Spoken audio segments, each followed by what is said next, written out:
ఈ పూర్ణ కుంభదానం అంటే ఏమిటి అనంటే, ఎవరి శక్తి కొద్దీ వాళ్ళు మట్టితో చేసిన ముంతని అంటే ఇట్లా చెంబు ఆకారంలో ముంతంటారు. మట్టితో చేసిందైతే ముంతంటారు.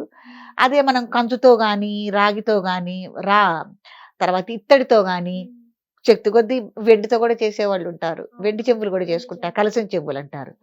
వాటిని ఎవరి శక్తి కొద్దీ వాళ్ళు తీసుకొని, అంటే మట్టి ముంత దగ్గర నుంచి తీసుకొని, దానికి కూడా ఇప్పుడు మనం కలశాలు పెడతాం కదమ్మా! సత్యనారాయణానికి గాని దేనికైనా, ఆ కలశాన్ని తయారు చేసుకోవాలి. ఆ కలశంలో శుద్ధ జలాలు పోసి, హ్మ్.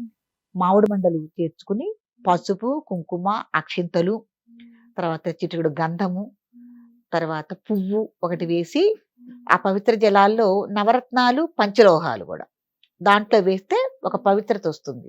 దాని మీద మళ్ళీ ఒక కొబ్బరికాయ పెట్టుకుని, జాకెడు ముక్కతో అలంకరణ చేసి, పువ్వుల అలంకరణ చేసి, ఆ కలశానికి కూడా పూజ చేయాలి.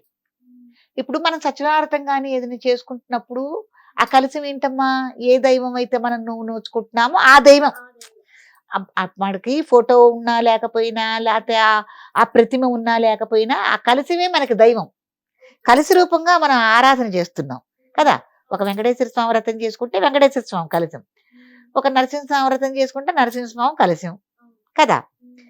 సత్యనారాయణ చేసుకుంటే సత్యనారాయణ స్వామి కలశ రూపంగా ఉంటారు. అప్పుడు ఈ కలశం ఎందుకు పెట్టేవాళ్ళు అంటే, ఏ అయితే సంవత్సరం వచ్చిందో ఆ సంవత్సర దేవత, దేవత రూపంగా కలశారాధన చేసేవాళ్ళు.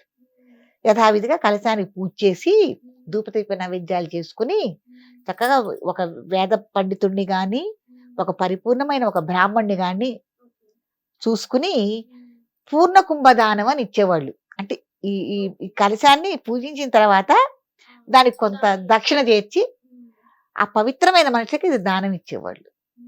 సంవత్సరాది పండుగ రోజున ఇది కూడా తప్పకుండా చేసి తీరవలసింది.